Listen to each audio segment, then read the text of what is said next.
The Vikings were feared across Europe, not just for their raids, but for their brutal methods of torture and execution. These ancient warriors had some of the most terrifying punishments in history, which left a legacy of fear and awe. From sacrificial rites to punitive actions, the Vikings had a range of torturous executions that ensured their enemies suffered in unimaginable ways. The blood eagle. This is one of the most terrifying execution methods linked to the Vikings. According to Norse sagas, it was used to punish traitors and enemies of great importance.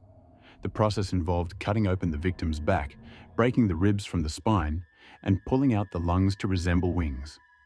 Some stories claim that salt was rubbed into the wounds to prolong suffering. It was said to be a sacrifice to Odin, ensuring the victim's soul went straight to the gods. The most famous case is the execution of King Aella of Northumbria, who allegedly suffered the blood eagle at the hands of Ragnar Lodbrok's sons. Other accounts mention Viking warriors like Halfdan Longleg, who supposedly met the same fate. These stories appear in medieval sources such as the Orkneyinga saga and Heimskringla. But was the blood eagle real?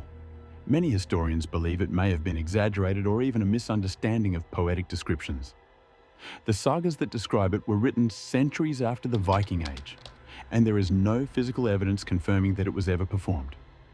Some researchers argue that the blood eagle might have been a symbolic reference to brutal execution rather than an actual practice. Modern studies suggest that while the method is technically possible, the victim would have died from shock or blood loss long before the lungs could be pulled out. This contradicts saga descriptions of prolonged suffering. Despite the debate, the blood eagle remains one of the most chilling legends from Viking history. Whether fact or fiction, it helped build the Vikings' reputation as ruthless warriors. Would you have dared to challenge them, knowing this fate awaited their enemies?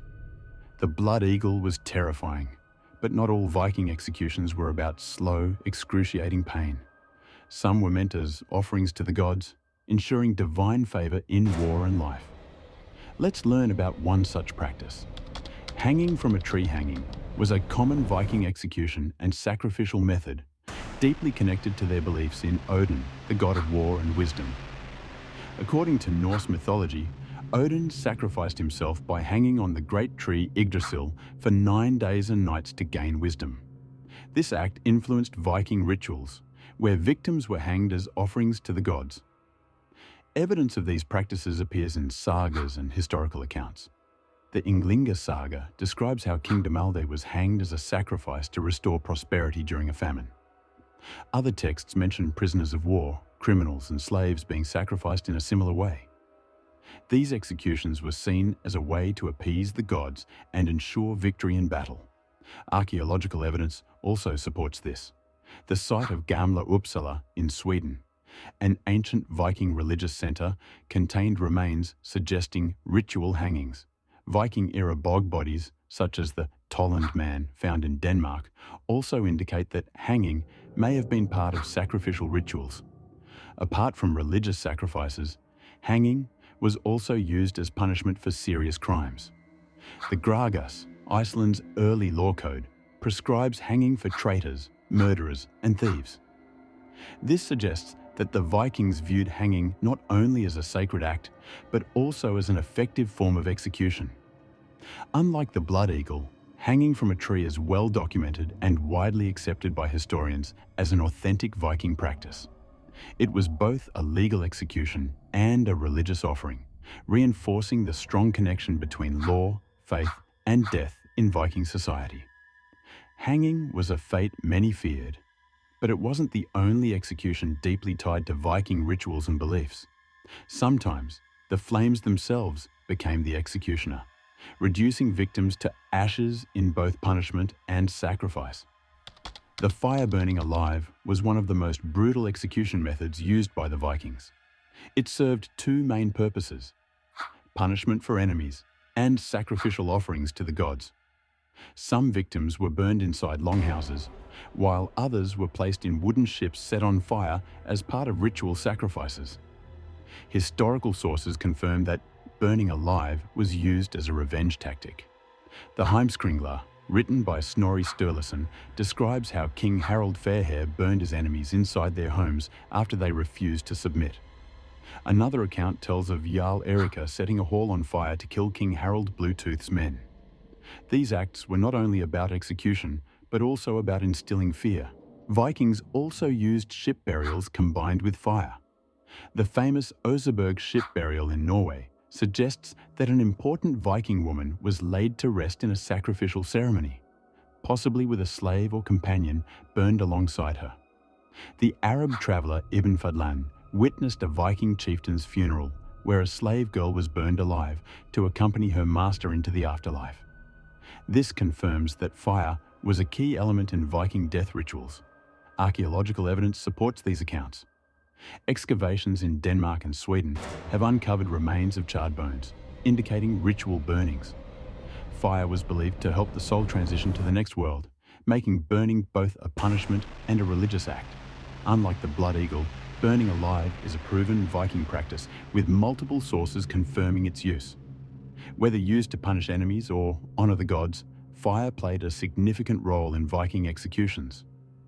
Would you have preferred a quick death? Or would you have fought to avoid the flames? But fire wasn't always the weapon of choice. The Vikings believed in letting nature decide one's fate, ensuring death came in the most agonizing way possible. Few punishments were as horrifying as the next one. The pit of snakes scared of reptiles? Well, the pit of snakes is one of the most famous Viking execution methods, largely due to the legend of Ragnar Lothbrok. According to Norse sagas, Ragnar was captured by King Aella of Northumbria, who threw him into a pit filled with venomous snakes. This execution was meant to be slow and agonizing, as the snakes repeatedly bit and poisoned him until he died. Before his death, Ragnar is said to have uttered his famous last words, foretelling his son's revenge. The Anglo-Saxon Chronicle does not mention the snake pit, but the saga of Ragnar Lodbrok and Gesta Dinorum describe this execution in detail. While sagas often contain dramatic storytelling, they are based on real events and traditions. Vikings did encounter venomous snakes, especially in Europe and the Middle East, making it possible that such executions occurred. Snake pits were not exclusive to Vikings. Other cultures, including the Romans and Germanic tribes, used them for execution. The idea of using nature's deadliest creatures as punishment aligns with Viking beliefs in harsh justice and symbolic retribution. However, there is no direct archaeological evidence proving that the Vikings frequently used snake pits for execution. Unlike burning or hanging, which have physical remains and written laws confirming their use, the snake pit appears mainly in saga literature. This makes it difficult to determine whether it was a common Viking practice or a legendary embellishment. Despite this, the snake pit remains one of the most feared Viking punishments in history. Whether real or exaggerated, the idea of being thrown into a pit of writhing vipers was enough to terrify Viking enemies. While enemies faced brutal ends, not all Viking executions were about revenge. Some were part of rituals that honored the gods, ensuring that even in death, loyalty was tested. One of the most disturbing? Slave sacrifice. Slavery was a crucial part of Viking society, and slaves were sometimes sacrificed in religious ceremonies or funerals. Unlike common executions, these sacrifices were meant to serve the gods or accompany their masters into the afterlife. One of the most famous accounts comes from the Arab traveller Ibn Fadlan, who witnessed a Viking chieftain's funeral among the Rus Vikings in the 10th century. According to his writings, a female slave was chosen to be sacrificed. She was forced to drink alcohol, symbolizing her transition to the afterlife, before being strangled and stabbed. Her body was then burned with her master on a funeral ship. Archaeological evidence supports this practice. The Oseberg ship burial in Norway contained the remains of 2 women, one of whom may have been a sacrificed slave or servant.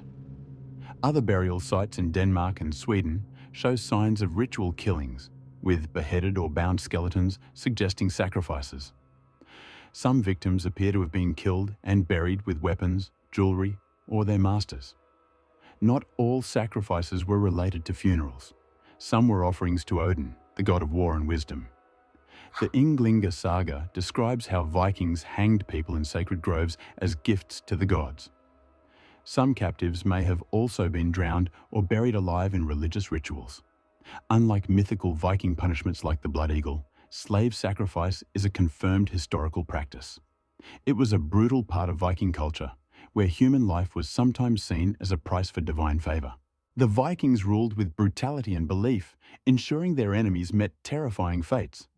Whether through ritual sacrifice or merciless punishment, their executions were designed to instill fear and honor their gods. These methods shaped their legacy as ruthless warriors. Which one do you think was the most horrifying? Let us know in the comments below.